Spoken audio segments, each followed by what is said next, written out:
Okay, my name is Osei-Frimpong. Today we're going to talk about what the fem left gets wrong. And when I say fem left, I don't mean feminist left. I mean the feminized left. And that's that version of the left that thinks you just get to get things because you live. You get to get things because it's your right without having to do anything. But you come into this world needing to produce. You need to produce respect for your parents.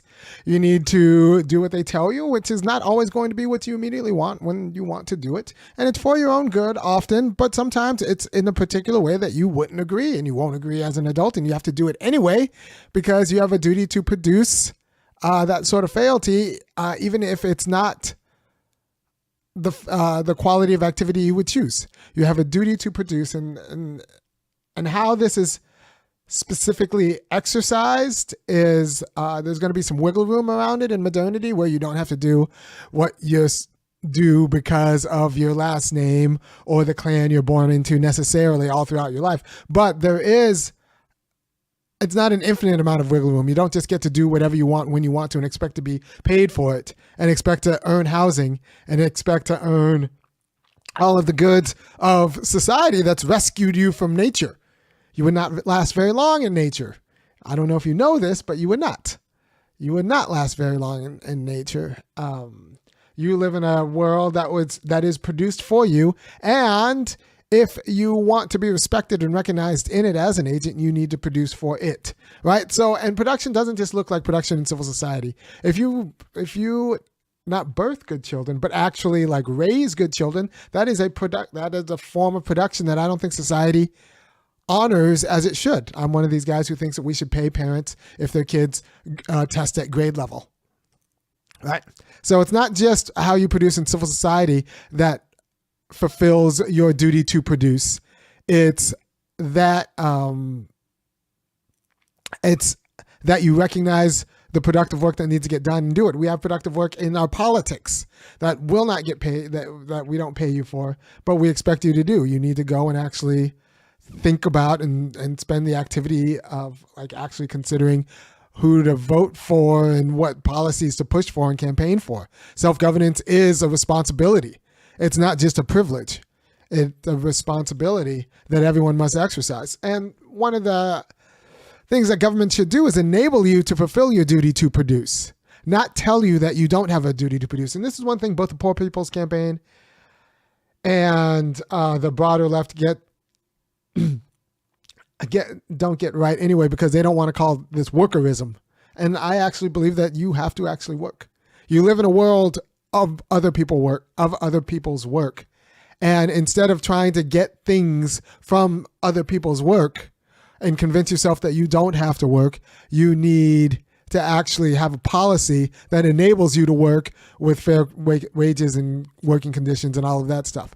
So the left's anti-work agenda and ethic like ends up usurping or abrogating or just kind of assuming the fruits of the labor of others without appropriate reciprocity. And until the left gets the work question right, they're going to be an unfortunate. It's going to always lose to the right when it comes to brass tacks, when it comes to the people who produce things and people who understand that the world needs people who produce things, and not just like, jets to Mars or whatever, but like good children as a productive thing, like, janitors and all of that productive labor. Depending on who you talk to, YouTube podcasts telling you that you need to be a productive human being. And if you appreciate what I'm doing, which I think you should go to www.funkyacademic.com and kick in $5, $15, or $50 a month and to honor to honor me being a productive member of society in this way. Right? Now, just because you have a duty to produce doesn't mean you have a duty to produce for free. It's that we have now the responsibility to set up an economy that pays you for fulfilling your duty to produce. Like, it's not a duty for charity. It's a duty to produce. And like I said, the feminized left doesn't understand, because honestly, in the modern world, for complicated reasons, there's a significant gendering of remunerative labor and active labor insofar as even like the productive labor of pregnancy is kind of passive. You can have had sex with somebody or someone could have had sex at you. You end up pregnant. And then I'm not going to say it's a completely passive process, but contractions happen, right? There is pushing, but like contractions happen. I say this as a man who's caught my second kid. Midwife didn't come in time. So what happened was my wife was contracting in the bathtub and the midwife didn't come in time. And I was just helping my wife breathe through it. And then I kind of looked under the hood to see what's happening. And I saw like a whole half a head. And I was just like, ooh, I kept my cool because I knew my duty was to produce cool at that time. And then my wife was just kind of breathing. She had a really hard contraction. And then she was just kind of breathing through it. And she was like, oh, I feel fine now. And mind you, I had just seen like half a head come out because I looked under the hood and she didn't know. And I just had to like calmly tell her that actually with this next one, with this next contraction, just kind of, just go feel free to push. And then with the next contraction, she pushed and it happened. So it was both an active and it's a passive thing. It's a passive thing. It's a hard thing, but it's passive. It's a passive, like the contractions happen to your body. And by the way, a lot of women are going to like get on me about I'm a misogynist and I should not say this at time. But I actually heard this from, multiple women who've like done hard things like run marathons, done hard active things where you have to actually do it, like your body won't do it. And they'll tell me that like giving birth sucks, but like it's not the hardest activity in terms of like will that they have done. And these are, I said this from women. I'm just the messenger. I'm just the messenger. And they go as strong as to say, don't trust any women who said that giving birth is the hardest thing they've ever done because they've lived a soft life and you cannot trust them in a pinch. Not my sentiment, the sentiment of others. So in terms of you have a duty to productive activity.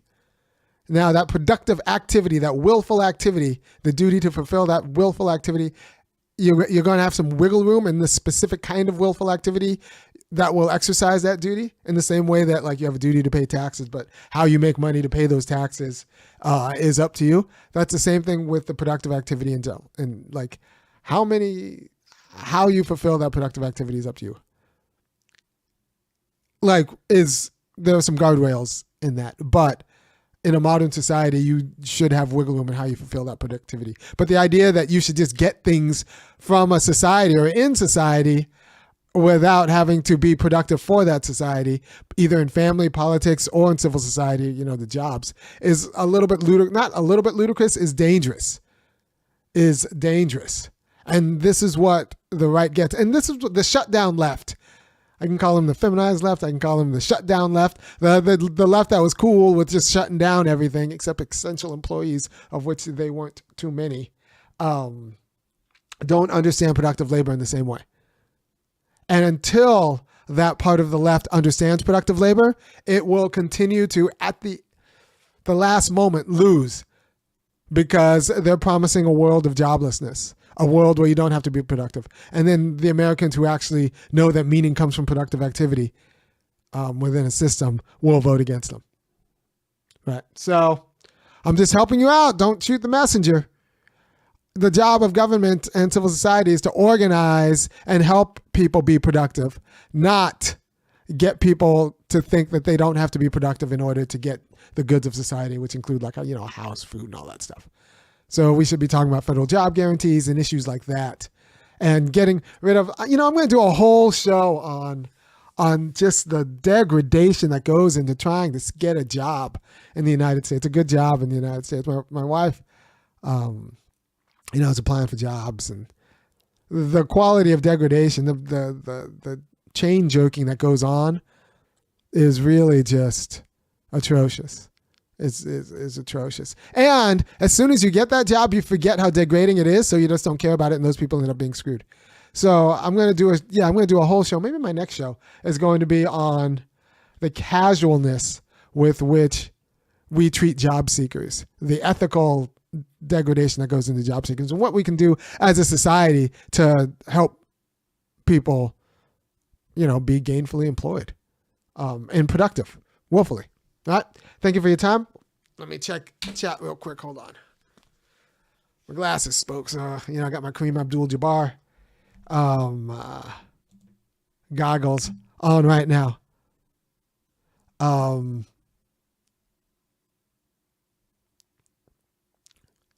So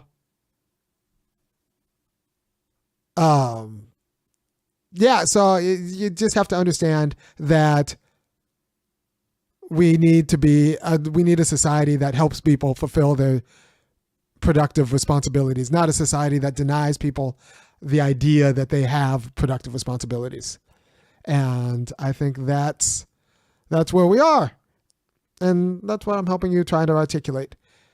Help people do good jobs. I am going to do that show on the degradations of finding a job, of finding a good job in the United States. The unnecessary degradation. It's a quality of hazing. Yeah. The job recruitment hazing that we need to call it what it is. It's a quality of hazing. And if we cared about politics, we would get hazing out of, becoming a productive member of society. We'd get hazing out of jobs. All right. Thank you for your time. Peace.